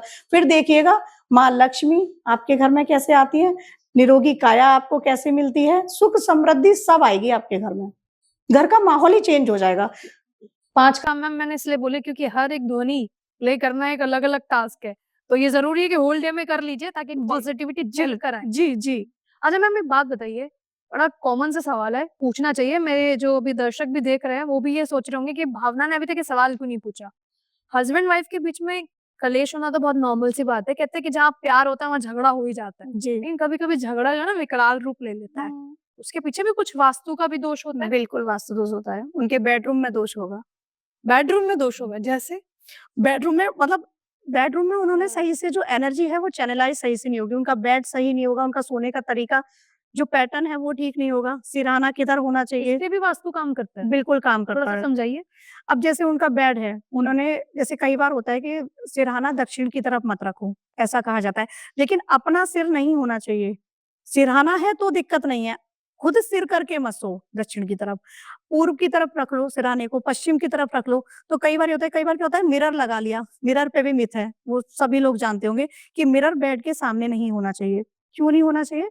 अब लोग बोलते हैं नेगेटिव एनर्जी, ऐसा नहीं है, उसमें हम ही रिफ्लेक्ट हो रहे हैं, तो एक्स्ट्रा मैटेरियल अफेयर हो जाते हैं। फिर एक्स्ट्रा मैरिटल अफेयर हो जाते हैं अगर आपके बेड के सामने शीशा लगाया तो? 2 लोग जा रहे हैं ना, उसमें दिख रहे हैं ना, तो 2 लोग एक ही जैसे तो दिख रहे हैं? नहीं, वो एनर्जी दूसरी हो जाएगी। अच्छा, आप देखना, आपके जानने वाले हो जिन घरों में मिरर हो बेड के सामने पता करने की कोशिश करना। अच्छा होंगे, ये चीज भी होगी। दूसरी चीज क्या है, बेडरूम में कुछ ना कुछ ऐसी नेगेटिविटी वो क्रिएट कर देते हैं। अब सबकी अपनी लाइफ स्टाइल है, बहुत से लोग पब जाते हैं, आते हैं, स्मोक ड्रिंक आजकल कॉमन हो गया है, लोग करते हैं, लेकिन वो बेडरूम में मत करो। बहुत से लोग बेडरूम में ही कर लेते हैं, और वहीं नॉनवेज बना रहे हैं, खा रहे हैं, बेडरूम में ही खा रहे हैं। किसी जीव को मार कर खा रहे हो ना, तो एक तो पहले कितनी बड़ी हत्या कर दी, मतलब ये मेरा मानना है, जो खाते हैं उनके लिए मैं क्या ही बोलूं, लेकिन एक तो इतनी बड़ी हत्या आपने करी है, जीव हत्या करी है, ठीक है, फिर उस एनर्जी को आप लेके बेडरूम में खा रहे हो। भूत प्रेत पिशाच डाकनी शाकनी इन सबसे सब डरते हैं, तो वो भी तो मरने के बाद उसकी एनर्जी गड़बड़ हो गई ना, इसको आप पका के खा रहे हो, पॉजिटिव एनर्जी कहाँ रही है, और वो बेडरूम में ही बैठे हैं, बेडरूम में ही खा रहे हैं। आपको खाना है, मैं विरोध नहीं कर रही, सबका अपना अपना है, तो आप बाहर खाओ ना, घर से बाहर खाओ, कोशिश करो कि ये सब चीजें घर से बाहर करो अपनी लाइफ में, तुम्हें अच्छी लगती है करो। रेमेडीज बताइए ना इसकी। रेमेडीज ये है कि आप राधा कृष्ण की मूर्ति लगाओ, मूर्ति नहीं सॉरी पेंटिंग लगाओ, राधा कृष्ण की पेंटिंग लगाओ वहां पर, पूर्व या पश्चिम में। प्रेम का सबसे बड़ा उदाहरण है वो। आप जोड़ा लगा दो, हंसों के जोड़े की पेंटिंग लगा दो। अब यहाँ पे एक चीज और कहूंगी कि कई बार झगड़े कैसे होते हैं मैम, ये थोड़ा सा वास्तु या एस्ट्रो से अलग हटके है, एक दूसरे को कोई समझना नहीं चाहता है, दोनों का ईगो बराबर है, लेडी हो या जेंट्स, दोनों का ईगो बराबर है। ऐसा नहीं है कि लेडी का कम है, उसका भी आजकल ईगो प्रॉब्लम ज्यादा आ रही है, एक दूसरे से सेटिस्फाइड क्यों नहीं है वो लोग। इसीलिए वहां पे वास्तु भी काम नहीं करता, एस्ट्रो भी काम नहीं करता, न्यूमरो भी काम नहीं करता, खुद का सेंस काम करता है, खुद की एनर्जी उन्होंने इतनी खराब कर रखी है, अपना माइंड सेट कर रखा है कि ये तो मेरे हिसाब से है ही नहीं। हस्बैंड ने, वाइफ सोचती है ये तो मेरे हिसाब से है ही नहीं। अरे उन्हें लिबर्टी दो ना, एक दूसरे को बाउंड करना चाहते हैं हम। होता क्या है आप समझिए, वाइफ सोचती है इस पे मेरा ही कंट्रोल है, मेरे हिसाब से चलोगे, जैसे चाबी भरी वही नहीं चलेगा बंदा, कोई नहीं चलता। हस्बैंड सोचता है कि ये मेरे हिसाब से चले, वो भी भाई आज की लड़कियां नहीं चलेगी तुम्हारे हिसाब से, दोनों को लिबर्टी दे दो, मैम सोशल मीडिया का बड़ा दोष है ना कि पूरे दिन बस चैटिंग चलती रहती है। अरे सोशल मीडिया का इतना बड़ा दोष है कि फेसबुक पे किसी फ्रेंड ने अपने हस्बैंड के साथ कहीं की पिक डाली, अब तुम्हें नहीं पता वो तुम्हें दिखाने को डाल रहे हैं, घर में लड़ रहे हैं, घर में लड़ रहे हैं, सर फोड़ रहे हैं, वहां जाके बाहर वो हंसते हुए डाली, देखा कितना प्यार करता है, घर में नहीं पता कि वो पिट रही है या क्या हो रहा है। तो ये सोशल मीडिया का ही दोष है। पिटरा भी हो सकता है, पिटरा भी हो सकता है, बिल्कुल। अब मैं ये सोशल मीडिया पर जा रही हूँ तो नहीं बोल सकती, मैंने तो अपने आंखों से बहुत सारे लोगों को देखा है ऐसे। तो ये इन शॉर्ट कहने वाली बात यह है कि दोनों को एक दूसरे को वास्तु और एस्ट्रो से अलग हटके दोनों को समझना होगा, दोनों को इतनी आजादी दो कि वो अपना जीवन जी सकें। हम आजादी नहीं देते, रिश्तों में बांध लेते हैं। पत्नी मेरी हो गई, 7 फेरे हो गए, तो अब तुम मेरे से बिना पूछे यहाँ उठ भी नहीं सकती। पत्नी कहेगी तुम अपने दोस्तों के पास कैसे चले गए, मेरा वक्त है, क्यों नहीं चला जाएगा? वो तुमसे पहले दोस्तों के साथ नहीं रहता था ना, क्यों नहीं जाएगा? आजादी दो ना उसे, ऑटोमेटिकली वास्तु काम करेगा, ऑटोमेटिकली काम करेगा। कुछ चीजें ऐसी हैं जिन पे हम लोग ह्यूमन साइकोलॉजी काम करती है, बात सही कही। और वो लोग नहीं समझते हैं उस चीज को। आधे से ज्यादा क्या 70% डाइवर्स भी इसीलिए होते हैं कि वो समझ ही नहीं रहे हैं। अरे हम आत्मा हैं, हम फ्री हैं। इस प्रोसेस में जब आप आ जाओगे ना, तो एक आत्मा का दूसरी आत्मा पे कंट्रोल नहीं है। आत्मा मुक्त है, स्वतंत्र है। आत्मा का स्वरूप क्या है? मुक्त है, स्वतंत्र है वो। तो उस स्वरूप को पहचान लिया ना जब जिसने, तो वहां ये कलह ही नहीं होगी। चलिए, उम्मीद करते हैं पॉडकास्ट देख रहे समझेंगे, और भाई एक दूसरे को लिबर्टी दो, आराम से रहो, जिसकी जैसी जियो और जीने दो, जियो और जीने दो। आपको अपनी कोई भी विश को फुलफिल करना है, आप पश्चिम दिशा की तरफ मुख करके बैठ जाइएगा। जो भी मांगेंगे वो आपको मिलेगा, लेकिन आपको चीजें क्लियरटी होनी चाहिए। आपके जो विजन है वो क्लियर होने चाहिए कि मैं ये विश अगर कर रही हूँ, सपोज मैं कर रही हूँ कि मुझे पैसा चाहिए, तो वो मुझे पैसा क्यों चाहिए? मुझे दूसरों को दिखाना है मेरा एक स्टेटस इसलिए चाहिए, या मैं अरबपति, खरबपति, करोड़पति बन जाऊं इसलिए चाहिए? तो ये दोनों चीज बहुत अलग हो गई कि दूसरे को दिखाना है इसलिए चाहिए या मुझे चाहिए। तो मुझे चाहिए, इस पे वो काम करेगा। दूसरों को दिखाना है ना, तो परमात्मा तुम्हें कभी नहीं देगा वो चीज। तुम तो दूसरों को दिखाने में लग गए, तुम्हें होड़ लग गई। अच्छा, नीचा अगर दिखाने की भावना से कुछ काम करोगे, स्व के लिए काम करो, अपने लिए काम करो। अपने लिए काम हुआ ना फिर कि मुझे चाहिए, मेरी रिक्वायरमेंट है, मुझे चाहिए पैसा, मुझे दूसरों को नहीं दिखाना। बहुत से लोग होते हैं कि क्या मैनिफेस्ट कर रहे हैं कि मेरा बच्चा लाल बत्ती की गाड़ी में घूमे, ठीक है, उनके वर्ड पे ध्यान देना, आप लाल बत्ती की गाड़ी में घूमे। मांग लिया भगवान से, भगवान करे ठीक है तथास्तु। अब उन्होंने बना दिया उसका ड्राइवर IAS का। क्योंकि आपने लाल बत्ती की गाड़ी मांगी, तुमने ये नहीं मांगा कि मेरा बच्चा IAS बने। लाल बत्ती में तो खुद ही घूमेगा। होती है फुलफिल। तो वर्ड और थॉट्स इसमें बहुत काम करते हैं, और हमारी मसल्स का बहुत बड़ा रोल है। कहते हैं ना कि लिखो और बोलो, तो टंग जो बोल रही है, हम जो बोल रहे हैं, शब्दों का बहुत महत्व है, और जो लिख रहे हैं उसमें हमारी मसल्स काम कर रही हैं। मसल्स वाले काम आप कितने भी एज में आ जाएं, आप वो भूलते नहीं है। सपोज बचपन में मैंने साइकिल सीखी, उसके बाद मैंने साइकिल नहीं चलाई, मैं अपना ही बता रही हूँ, लेकिन अभी मेरी बेटी के लिए जब दिलाई तो मैंने थोड़ी बड़ी साइज की दिला दी, तो वो साइकिल चलाई, तो मैं नहीं भूली, क्योंकि उसमें मसल्स एक्टिवेट थी मेरी। तो इसलिए कहा जाता है कि लिख के विश मांगो या बोल के मांगो, दोनों पूरी हो जाती है। जो 369 वाला है वो इसीलिए है कि 3 बार, 6 बार और 9 बार। क्या मतलब? 369 का भी इसमें एक प्रोसेस है कि आप विश को 3 बार लिखो, सुबह 3 बार लिखो, दोपहर में 6 बार लिखो, रात को 9 बार लिखो। इस तरह से प्रोसेस है इसका।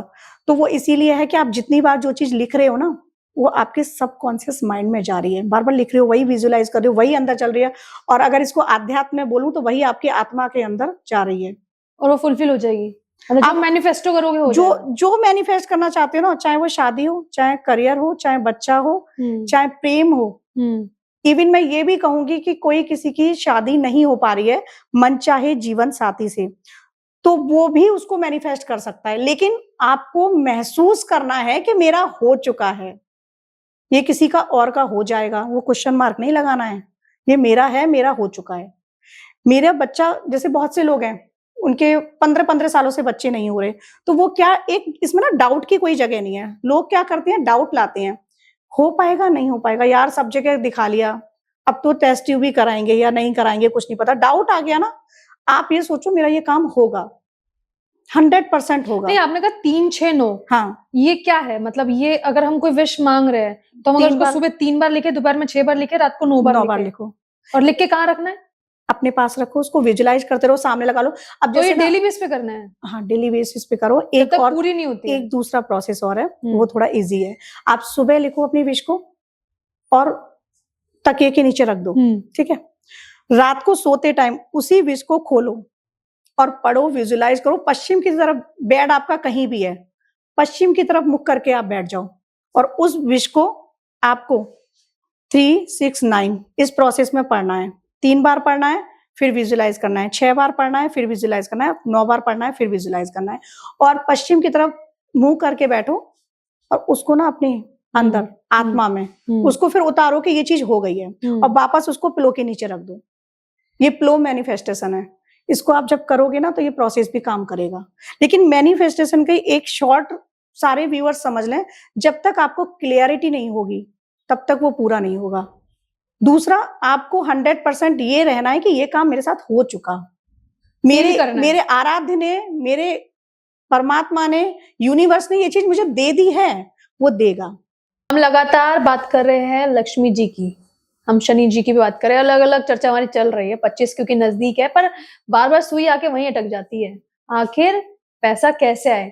तो मुझे बताइए, आप जैसे लक्ष्मी जी है, उन्हें प्रसन्न करने के आपने तरीके तो बता दिए, लेकिन अभी हमारे पॉडकास्ट के बीच में आपने एक बात कही थी कि कुछ ऐसे पौधे भी है जिनको अगर हम लेकर आए तो उनसे भी लक्ष्मी जी का आगमन होता है। जी बिल्कुल। कुछ पौधों की तो चर्चा आपने की, लेकिन मैं चाहूंगी वो 5 पौधों के एक बार नाम थोड़ा सा ब्रीफली बता दीजिए ताकि दर्शक हमारे अच्छे से जान पाए। तुलसी लेके आइएगा, आंवला लेके आइएगा, अपराजिता का पौधा होता है, ये भी लक्ष्मी का पौधा है ये तो, और साथ में क्रासुला लाइएगा और शमी वृक्ष लाइएगा। ठीक है। अब शमी वृक्ष को आपको साउथ की डायरेक्शन में रखना है और कहीं नहीं रखना है।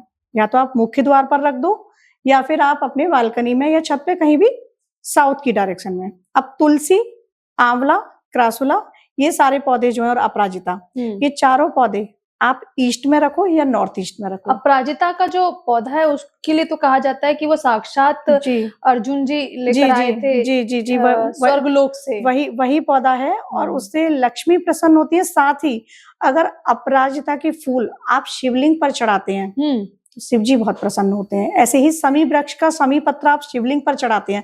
बेलपत्री तो सभी जानते हैं कि शिवलिंग पर चढ़ाई जाती है, तो शमी पत्र भी अगर आप शिवलिंग पर चढ़ाएंगे तो शिव जी प्रसन्न होंगे। ठीक है। अब इसमें 1-2 पौधे और हैं जिनको आप इंडोर में रख सकते हैं। लक्ष्मी कमल, गणेश कमल नाम से आते हैं, छोटे छोटे कमल होते हैं वो, उनको भी आप अपने घर में अंदर रख सकते हैं। लक्ष्मी कमल और गणेश कमल इस नाम से आते हैं, छोटे छोटे पौधे होते हैं, वो कमल जैसे ही दिखते हैं, ग्रीन ग्रीन, तो उनको भी आप लाके अपने घर में रख सकते हैं। धन धान्य की कोई कमी नहीं, धन धान्य की कोई कमी नहीं रहेगी। और धान्य के लिए, धन के लिए तो ये हो गया। आप अपने किचन में माँ अन्नपूर्णा की तस्वीर लगाइएगा। अन्नों का भंडार अगर भरा रखना है अपने घर में तो अन्नपूर्णा की तस्वीर लगाइएगा। साथ में जो नॉर्थ है वहां पर एक लोटा, क्योंकि आजकल आरओ होते हैं, पहले तो मटके होते थे, पानी भर के रखा जाता था, अब आरओ है तो कौन पानी रख रहा है। तो एक लोटे में नॉर्थ में, किचन किसी भी डायरेक्शन में है, नॉर्थ में आपको जल का लोटा रखना है और उस लोटे के पास आपको दीप प्रज्वलित करना है एवरी मॉर्निंग और इवनिंग। किचन में एक लोटा रखना है जिसमें दीप प्रज्वलित करना है। इससे क्या होगा? लोटे में नहीं, लोटे के पास में दीपक को प्रज्वलित करना है और अन्नपूर्णा माँ की तस्वीर को नमन करना है। इससे आपके घर में अन्न का भंडार भरा रहेगा। अन्न नहीं होगा तो जीवन कैसे हमारा? अन्न भी तो जरूरी है ना। तो अपने किचन का वास्तु इस तरह से ठीक कर सकते हैं। कलर का बहुत ध्यान रखिएगा, घर में लाइट कलर कराइएगा। कई बार होता है ना डार्क शेड हम करा देते हैं, तो लाइट, जितने लाइट कर सकते हैं उतने लाइट कलर कराइएगा घर में।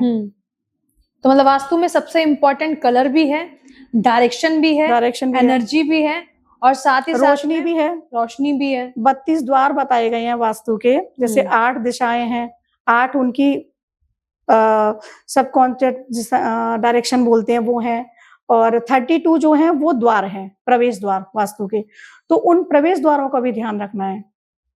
जैसे खिड़की वगैरह हम कहते हैं ना, खिड़की, घर में खिड़की होनी चाहिए, थोड़ी देर के लिए खोलनी चाहिए।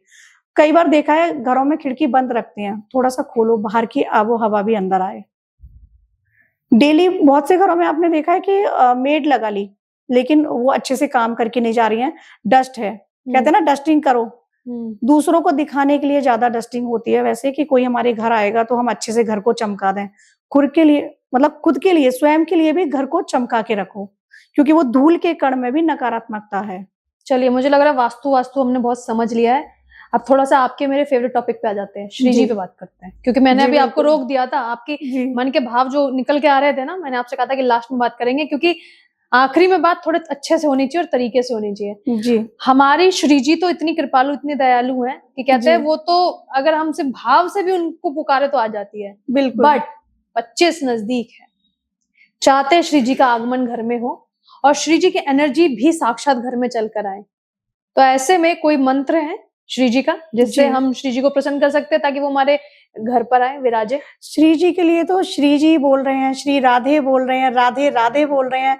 जिसको मंत्रों का ज्ञान नहीं है तो उसके लिए इतना ही पर्याप्त है। वो ये सब भी बोल रहा है ना, अभी मैं आपके लिए गारंटेड बोल रही हूँ, हम राधे राधे और श्री जी पर जब बात कर रहे हैं तो यहाँ श्री जी हैं, तभी हम उनके बारे में बात कर रहे हैं। यहाँ पर उनकी ऊर्जा है हमारे साथ, कृष्ण की ऊर्जा है हमारे साथ, तब हम इतनी बात कर रहे हैं। वरना होता है ना, कहाँ श्री जी पर लोग मंदिर जा रहे हैं तब बात कर रहे हैं। अब हम यहाँ बात कर रहे हैं ना, इसका मतलब है कि उनकी कृपा से ही कर रहे हैं। अब मंत्र पे आते हैं तो ओम ह्रीम श्रीम राधिकाय नमः, ये एक ऐसा मंत्र है, आप जिस भी मनोकामना पूर्ति से इस मंत्र के लिए करेंगे आपकी वो मनोकामना पूर्ण होगी। और ये कितनी बार जपना होगा? 108 बार, मतलब एक माला तो कम से कम करनी है, ज्यादा से ज्यादा आप जितनी कर सकते हैं। 11, 21, 51, 108 जितनी मालाएं कर सकते हैं। और टाइम नहीं है तो 108 एक माला तो करनी है आपको। और आप इसको ऐसे भी कर सकते हैं अनुष्ठान रूप में। अनुष्ठान क्या होता है? एक प्रतिज्ञाबद्ध तरीके से हम कोई काम करते हैं कि 21 दिन का, 41 दिन का, 43 दिन का, ठीक है, इस तरह से करते। तो हमें करना क्या है, सबसे पहले हाथ में संकल्प लेना होता है। रोली, चावल, पुष्प अपने हाथ में रखने हैं, संकल्प लेना है, खुद का नाम, माता पिता का नाम। संकल्प सीधे हाथ से या फिर इस हाथ? नहीं, सीधे हाथ से लेंगे। सीधे हाथ से। हाँ, सीधे हाथ से। क्या रखना है? रोली, चावल, पुष्प, ठीक है, और कुछ दक्षिणा, कुछ भी, ठीक है, वो रखकर आपको संकल्प लेना है। उसमें खुद का नाम, खुद के माता पिता का नाम, अगर आप विवाहित हैं तो पति का या पत्नी का नाम, ठीक है। उसके बाद अपना गोत्र, जिस स्थान पर है वो स्थान, जिस जगह है, स्टेट में है, जैसे दिल्ली है तो दिल्ली, यूपी है तो यूपी, उस स्टेट का नाम, जिस फ्लैट में रह रहे हैं उस फ्लैट का एड्रेस, वो पूरा बोल के फिर आप अपनी मनोकामना बोलेंगे कि ये मेरी मनोकामना है, इस वजह से मैं ये कार्य कर रहा हूँ, मेरे इस कार्य को आप पूर्ण कराएं, और उनको समर्पित कर देना है। फिर उस दिन से ही आपको अपने मन में ये भाव भी रखना पड़ेगा कि मेरा वो काम पूर्ण हो चुका है। फिर ऐसा कोई काम नहीं जो श्री जी आपको ना कराएं। और आप इस मंत्र को लगातार जाप करें। एक बार और मंत्र। 21 दिन तक। ओम ह्रीम श्रीम राधिकाय नमः, इस मंत्र का 21 दिनों तक लगातार आप जाप करें। ओम ह्रीम श्रीम राधिकाय नमः। जो भी कार्य, किसी के जॉब नहीं लग पा रही है, जॉब लगेगी, किसी की शादी नहीं हो पा रही है, शादी होगी, जिसको लव मैरिज करनी है वो भी होगी। अच्छा, बिल्कुल, वो भी श्री जी की कृपा से ही होगी। लेकिन हाँ, श्री जी आपको ऐसे ही नहीं देंगी अगर वो आपके प्रेम के लायक नहीं होगा। तो यहाँ पर ये भी कह रही हूँ, तब ये मंत्र काम नहीं करेगा। श्री जी ये भी देखेंगी, प्रेम विवाह में स्पेशली जो हम नहीं देख पाते वो श्री जी देख लेगी। वो श्री जी देखेंगी, वो देखेंगी कि आपके लायक वो पात्र है या नहीं, चाहे वो लड़की हो या लड़का हो। तो अगर वो आपके लायक है, पात्र है, तो ये वहां भी काम करेगा। ये इकलौता ऐसा मंत्र है, इसका जाप कीजिएगा, श्री जी प्रसन्न होंगे। और श्री जी के बारे में तो फिर आप कोई भी मंत्र मत कीजिएगा, अगर मंत्र से भी अलग जाए, सिर्फ उनकी ऊर्जा से जुड़ जाइए, फिर श्री जी आपके काम कैसे बनाती हैं। कैसे जुड़ना है? अगर मुझे श्री जी की ऊर्जा से जुड़ना है, मुझे कैसे जुड़ना हो? आप ध्यान में जाइए, फिर ध्यान में जुड़िए, क्योंकि ऊर्जा से जुड़ाव ना आध्यात्मिक बातें हैं, आप समझ सकती हैं।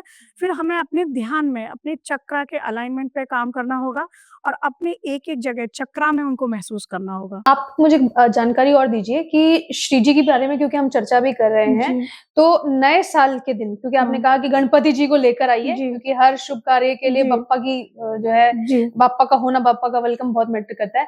ऐसे में श्री जी को नए साल के दिन अगर मैं घर पे लेकर आऊं, या फिर हमारे जैसे लोग अगर लाना चाहे, तो बेहतर टाइम है सबसे? बिल्कुल बेहतर टाइम है। श्री जी के साथ आप लाला को भी लाओ, दोनों के बाल स्वरूप को अपने घर में रख लो, उनकी एनर्जी को चैनलाइज करो आपके घर में। फिर यहाँ पर मैं फिर यही कहूंगी कि कुछ मत करो, उन्हीं की सेवा कर लो, सब कुछ ठीक हो जाएगा।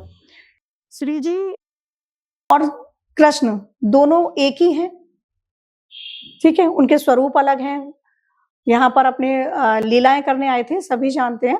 तो उनके वो दोनों स्वरूपों को जब आप रखते हैं ना अपने घर में ऐसा कोई काम नहीं है जो ना बने। घर में ऐसी जो आप रखेंगे ना, जब जैसे आप तो रखती ही हैं, जो लोग नहीं रखते हैं, जब आप अपने घर में ले आएंगे तो उस ऊर्जा के साथ खुद का जुड़ाव महसूस करेंगे। उनको बाल स्वरूप में आप रख रहे हैं ना, आपके जब भाव उनके साथ जुड़ेंगे, आपकी भक्ति जुड़ेगी। केवल रखने से ही नहीं है कि हम प्रतिमा ले आए घर में नए साल पर और रख ली, विधिवत उनके साथ जुड़ना भी बहुत जरूरी है। आप उनके साथ जुड़कर देखिए। आपको श्री जी ने कैसे बदल दिया? श्री जी ने मेरी जिंदगी ऐसे बदली कि पहले मैं पूजा करती थी। कृष्ण मेरे आध्यात्मिक गुरु हैं, मैं बताना चाहूंगी सबको, और शिव गुरु भी हैं और सखा भी हैं। ऐसी कोई बात नहीं जो मैं कृष्ण से शेयर ना करूं, और मुझे सारे सॉल्यूशन भी मिलते हैं। बात 2 साल पहले की है, और एक दिन स्वप्न में मुझे श्री जी का साक्षात्कार हुआ, और जब स्वप्न में उनको देखा तो वो बाल स्वरूप में ही थी, मेरा हाथ पकड़े हुई थी, और मैं बहुत परेशानी में थी उस टाइम। मतलब कहते हैं ना कि एक फेस ऐसा लाइफ में आया था, मैं बहुत ज्यादा डिप्रेस हो रही थी। श्री जी ने जब मेरा हाथ थामा, शायद लोग इस पे विश्वास नहीं कर पाएंगे जो नहीं मानते हैं, और जो मानते हैं वो इसको विश्वास करेंगे। मुझे खुद ये महसूस हुआ कि श्री जी ने मेरा हाथ पकड़ा है, और उस दिन से आज तक उन्होंने मेरा ऐसा हाथ थामा है कि जो हूं आज मैं, वो श्री जी की ही देन है। वास्तुशास्त्र मैं अपने अंदर उस ऊर्जा को महसूस करती हूँ। श्री जी की ऊर्जा ही है, श्री जी ही है। मैं अगर आपको ये बोलूंगी ना कि ये आप काम कर लीजिएगा, मैं भगवान नहीं हूँ, मैं एस्ट्रोलॉजर हूँ, हो सकता है कि वो चीजें ना बने, लेकिन जब मैं अपनी श्री जी को सौंप देती हूँ कि ये इंसान परेशान है, इसका काम आपको देखना है, कैसे करना है, काम हो जाता है। ये श्री जी की एनर्जी है। विज्ञान के साथ अध्यात्म भी काम करता है। बिल्कुल करता है, विज्ञान के साथ अध्यात्म बिल्कुल काम करता है। और जब आप आध्यात्मिक फेस में होते हैं ना, जब आप आध्यात्मिक जीवन जी रहे होते हैं, अब जैसे इसी पर थोड़ा सा डिटेल बताती हूँ। लोग आध्यात्मिक होने को संन्यास ले लेना कह लेते हैं, लेकिन वो नहीं होता है। अपने माइंडसेट को चेंज करना अध्यात्म है। क्या आप अपने माइंडसेट को चेंज कर जाएं? गृहस्थ जीवन में रह के आध्यात्मिक हुआ जा सकता है। आत्मा का अपना जो संबंध है वो परमात्मा से आप स्थापित कर लो, फिर ऐसी कौन सी चीज है जो आपको नहीं मिल सकती? प्रेमानंद महाराज जी भी तो कहते हैं कौन सी चीज, मैं वही कह रही हूँ। उनको मैंने बहुत कम जैसे सुना है उनके बारे में, मतलब सॉरी, वैसे कम सुना है, उनको देखा भी कम है, लेकिन उनके बारे में सुना है कि वो बताते हैं ये सब चीजें। मैम, श्री जी के बारे में हम बात करेंगे तो मुझे लग रहा है ये पॉडकास्ट बहुत छोटा पड़ जाएगा, क्योंकि हमारी स्वामिनी के लिए ये पॉडकास्ट का जो समय है ना वो बहुत कम है। जो टॉपिक्स पूरा जीवन ही हमारा कम पड़ जाएगा। मैम एक बात बताइए आप कि नजर, कहते हैं कि नजर हटी तो दुर्घटना घटी, या आपने हर बड़े बड़े ट्रकों के पीछे पड़ा होगा। जी। लेकिन मैम कहते हैं कि नजर बड़ी खराब चीज है। नजर बड़ी खराब चीज है, और मैम इसको हम वास्तुशास्त्र में अपने घर में पता भी कर सकते हैं कि हमारा घर किसी नजर दोष के प्रभाव में तो नहीं है, नकारात्मक ऊर्जा का वास तो नहीं है। अगर हमारे घर में नेगेटिविटी है तो लड़ाई झगड़े ये सारी चीजें तो होंगी, पीस प्रॉस्पेरिटी नहीं होगी। आप एक ग्लास लीजिएगा उसको चेक करने के लिए, एक नींबू लीजिएगा और ग्लास में नींबू डाल के रख दो। अगर वो नींबू पानी के अंदर डूब जाता है, दैट मीन्स कि आपके घर में नेगेटिव एनर्जी है। ठीक है, नहीं डूबता है, कोई एनर्जी नहीं है।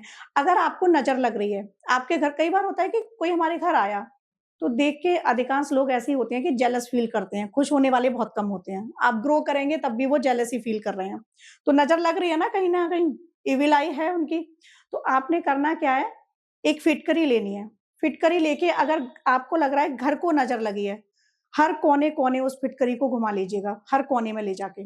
उसके बाद घर के बाहर जाके उस फिटकरी को आप जलाएं। उसकी जो ऐश है वो कहीं भी या तो बहते जल में या फिर पेड़ पौधों में डाल दें। किसी बच्चे को नजर लगी है तब आप फिटकरी से उस बच्चे की नजर एंटी क्लॉकवाइज 7 टाइम उतारिएगा, फिर उस फिटकरी को घर से बाहर जाकर ही जलाना है, घर में मत जलाना। तो कितनी भी बुरी से बुरी नजर हो वो दूर हो जाती है।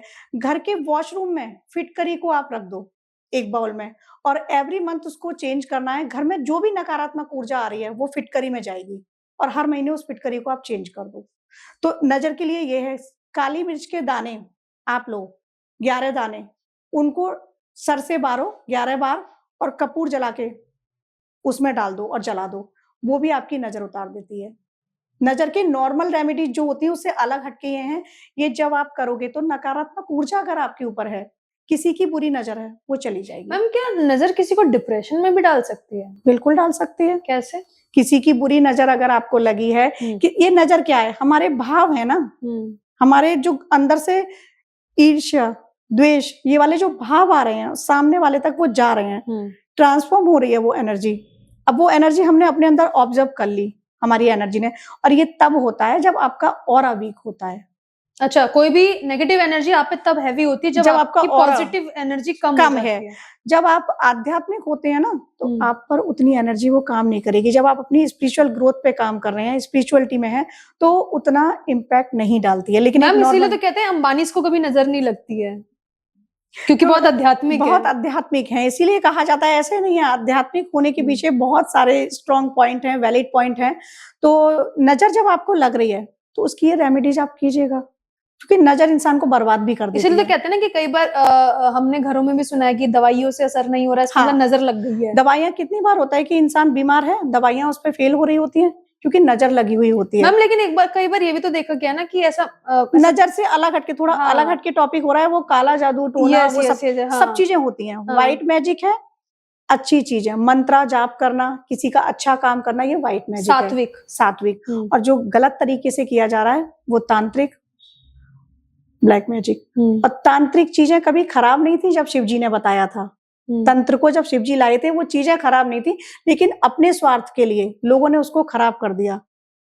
तंत्र क्या है? आत्मा का स्वरूप को पहचानना तंत्र है, लेकिन लोगों ने वहां नहीं समझा इस चीज को, उन्होंने समझा मिसयूज किया। अब जैसे सप्तशती जो लोग पढ़ते हैं उसमें यामल तंत्र में इतने अच्छे तरीके से बताया है शिव जी ने कि सम्मोहन, उच्चाटन, वशीकरण सब कुछ बताया है।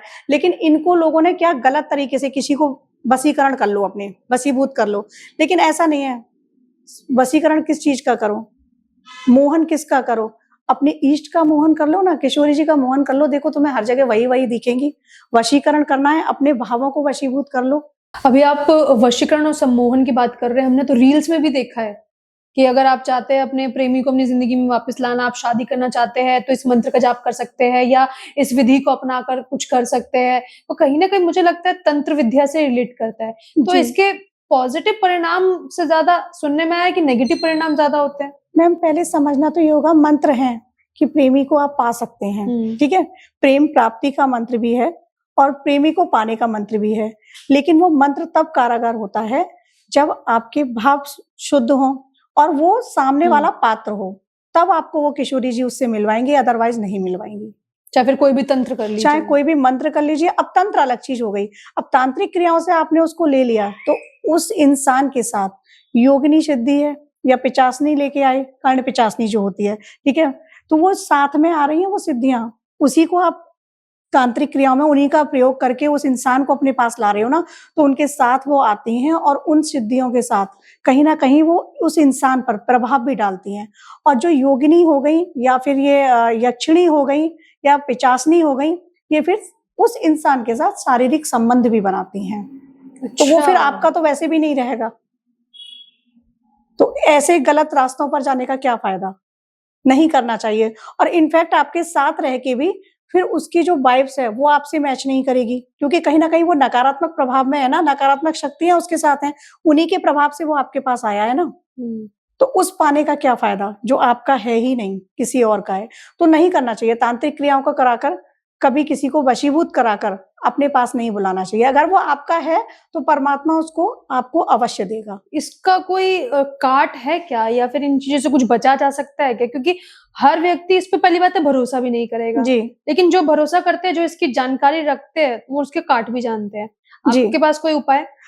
अगर छोटी क्रियाएं कराई गई हैं तब आप, तांत्रिक क्रियाओं की बात अलग हो गई, छोटी क्रियाएं हैं तब आप घर में गायत्री मंत्र प्ले कर दीजिएगा, सुंदरकांड का पाठ कीजिएगा, घर में शुद्धिकरण कीजिएगा, और नकारात्मक शक्तियां घर से निकल जाती हैं। लेकिन अगर किसी अघोरी से कराई गई है तो वो फिर काट अघोरी ही करेगा, वो क्रियाओं का काट फिर वही जाके कराना पड़ेगा। कई लोग शमशानी क्रिया करा देते हैं, शमशान में जाके होती हैं वो, तो फिर उनका काट तो फिर उतनी ही रेंज वाला इंसान तांत्रिक कर सकता है ना, फिर घर में उसका कोई ट्रीटमेंट नहीं होता है।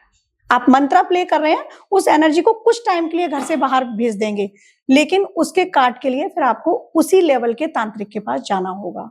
मतलब मैम अगर छोटी मोटी कुछ किया है तो हम घर का शुद्धिकरण करके या फिर सुंदरकांड का पाठ करके ठीक कर सकते हैं, लेकिन कुछ बड़े लेवल पे अगर हुआ है जी तो उसका उपाय वही कर सकता है जिसने इस चीज को किया है। लेकिन मैम इसका परिणाम तो मैंने सुना परिणाम बहुत बुरा होता है। जो ऐसी क्रियाएं करते हैं वो भी और जो करवाते हैं वो भी, उनके पूरे परिवार में हम देखना खत्म हो जाते हैं, वंश परंपरा उनकी खराब बिल्कुल खत्म हो जाती है। बात है ना, आप किसी का बुरा कर रहे हैं बिल्कुल, तो वो वंश खत्म होते हुए देखे गए हैं, तो कभी नहीं करना चाहिए। और इसीलिए कहा जाता है कि आपने सुना होगा कि बालों को ऐसे ही मत फेंको, क्योंकि बालों पर भी काला जादू होता है। हमने कॉम किया और बाल को कहीं फेंक दिया तो बालों पर भी काला जादू हो रहा है। आपने देखा होगा पैड्स फेंक देते हैं हम ऐसे ही, तो उस पर भी काला जादू होता है। और उससे मैं व्यूअर्स को बताना चाहूंगी कि उससे कोख बांध दी जाती है, बच्चे नहीं होते हैं। अच्छा, ऐसे मैजिक हैं ब्लैक मैजिक में, बहुत सारी चीजें हैं। तो बहुत सारी चीजें, लेकिन जो लोग करते हैं या करवाते हैं उनका विनाश सुनिश्चित नहीं करना चाहिए। अब काट के लिए तो फिर जैसे मैंने बताया कि बड़ा किसी ने क्रिया किया तो फिर अघोरी के पास जाना पड़ेगा, बड़े तांत्रिक के पास। बहुत मैम मुझे लग रहा है ये नए साल से टॉपिक उठा था जी, और आके मतलब ब्लैक मैजिक पे व्हाइट मैजिक करो ना, लोगों की लाइफ ब्लैक क्यों करो? ब्लैक तो हर चीज खराब होती है, ब्लैक तो चीज किसी को अट्रैक्ट ही नहीं करती ना। व्हाइट मैजिक करो, एंजल बनो, किसी के मतलब किसी को जो भी अच्छी चीजें आप दे सकते हो वो दो ना, व्हाइट मैजिक करो। लेकिन दुनिया होता क्या है कि गलत की तरफ जल्दी मुड़ जाती है, अच्छे रास्ते पे बहुत देर में आती है। अब थोड़ा सा मैम मुझे लगता है कार्यक्रम समाप्ति की तरफ चलते हैं जी। आपके साथ मुझे लग रहा है ये जो बातों का सिलसिला है खत्म नहीं होगा, तो हम सेकंड पॉडकास्ट आपके साथ मुझे लग रहा है जरूर रखने वाले हैं जी। फिलहाल, क्योंकि आप बहुत श्री जी के करीब अपने आप को मानती हैं और श्री जी की कृपा भी आप पर है। और 2025 का, क्योंकि मैंने अभी शुरुआत में भी कहा कि बात चल रही थी और कम्युनिकेशन हमारा आकर अभी तंत्र विद्या सब चीजों पे हुआ, और उसमें भी आपने एक बहुत अच्छी बात कही कि ब्लैक मैजिक क्यों कर रहे हो, व्हाइट मैजिक करो, व्हाइट मैजिक करो, किसी की हेल्प करो ना, जिसके भी काम आ सकते हो, जुड़ जाओ लोगों से जिस तरीके से काम आ सकते हो। अच्छा, नई साल पे जो लोग इंटरव्यू देने के लिए जा रहे हैं उनके लिए भी एक रेमेडीज बताना चाहूंगी कि 11 काली मिर्च लें वो और अपने मुख्य द्वार पर रख दें और फिर इंटरव्यू देने निकल जाए, या फिर इंटरव्यू के लिए नहीं, आप किसी भी कार्य के लिए जा रहे हैं, 11 काली मिर्च लेके मुख्य द्वार पर रखें फिर निकल जाए, आपको कार्य में सफलता मिलेगी। किसी भी कार्य के लिए आप जा रहे हैं तो उसके लिए रेमेडीज होती है, तो इन रेमेडीज को करके देखिएगा। लोगों की लाइफ अगर चेंज होती है छोटी छोटी चीजों से, तो इससे बड़ी बात क्या हो सकती है? क्यों हमको बिल्कुल बहुत बड़े खर्चों पर जाना है? छोटी छोटी चीजें जो हमारे ही घर में सारी चीजें मिल रही हैं, हल्दी हुई, काली मिर्च हुई, लौंग हुई, इलायची हुई, सब कुछ हमारे घर में, कपूर हुआ, उनसे हम अपना घर ठीक कर रहे हैं। कोई भी शुभ काम करना चाहते हैं तो घर के मतलब दरवाजे पे कॉर्नर पे 11 काली मिर्च वैसी, हाँ, और निकल जाए। हाँ, फिर निकल जाए आप। इसी तरह से घर के हर कोने में नई वर्ष वाले दिन से शुरू करना, फिर आप डेली कर सकते हो, बहुत अच्छी बात है। अदरवाइज पूर्णिमा तिथि में बताती हूँ, उस दिन करते रहना। हर वास्तु की जो दिशा है उसमें दीप प्रज्वलित करना। 4 तो मेन है ही, ईस्ट, वेस्ट, साउथ, नॉर्थ, ये हो गई। फिर north east, north west, south east, 8 दिशाओं में दीप प्रज्वलित कर देना और उसमें लौंग डाल देना। और हर दिशाओं के देव से, हर दिशाओं के दिक्पाल होते हैं, उनसे प्रार्थना करना कि मेरे घर की हर दिशा को वो शुद्ध करें, मेरे घर की रक्षा करें। मैं आपका आह्वान करती हूँ। चलिए, शुक्रिया। इसी मुस्कुराहट के साथ द भावना शो इनके टीवीएस जो आज का कार्यक्रम है इसका समापन करते हैं। जय श्री राधे। जय श्री राधे। आप पर अनुकंपा बरसे राधा रानी की। बिल्कुल, आप पर भी मैं चाहती हूँ कि हम लोगों का इस साथ जो है वो श्री जी का ही एक कहीं ना कहीं है, उन्हीं की कृपा है जिससे मैं आपसे मिली हूँ। तो बस ऐसी, ये सब मेरी किशोरी की कृपा है। आप सभी को भी जय श्री राधे। शिवांगी निर्भया को भी आप सुन रहे थे, कितने बेबाक तरीके से, बिल्कुल मस्त मौला अंदाज में इन्होंने पूरा वास्तुशास्त्र इस पूरे पॉडकास्ट में पढ़ा दिया और समझा भी दिया कि भैया नजर दोष से बचना है तो क्या करना है। और इसके अलावा उन्होंने ये भी बताया नया साल क्योंकि नजदीक है, ऐसे में घर में कौन से ऐसे 5 पौधे लेकर आए जिसके चलते लक्ष्मी जी का आगमन साक्षात आपके घर पर हो जाए। तिजोरी के पैसों को कैसे डबल करना है ये भी आपने सुन लिया। आपने ये भी बखूबी जान लिया है कि 2025 में घर से क्या क्या निकाल कर फेंकना है ताकि घर से नेगेटिविटी खत्म हो जाए और पॉजिटिविटी का आगमन हो जाए। आपने ये भी जान लिया कि मां अन्नपूर्णा की तस्वीर को किचन में लगाना क्यों जरूरी है। आपने ये भी समझ लिया है कि लक्ष्मी जी का जब आगमन हो तो ऐसे में क्या किया जाए कि कि नारायणी के साथ साक्षात नर यानी कि हमारे कान्हा भी, हमारे विष्णु भी चल कर आए। उम्मीद करती हूँ कि आज के इस पॉडकास्ट में, आज के इस शो में आपको बहुत आनंद आया होगा। जय श्री राधे, नमस्कार।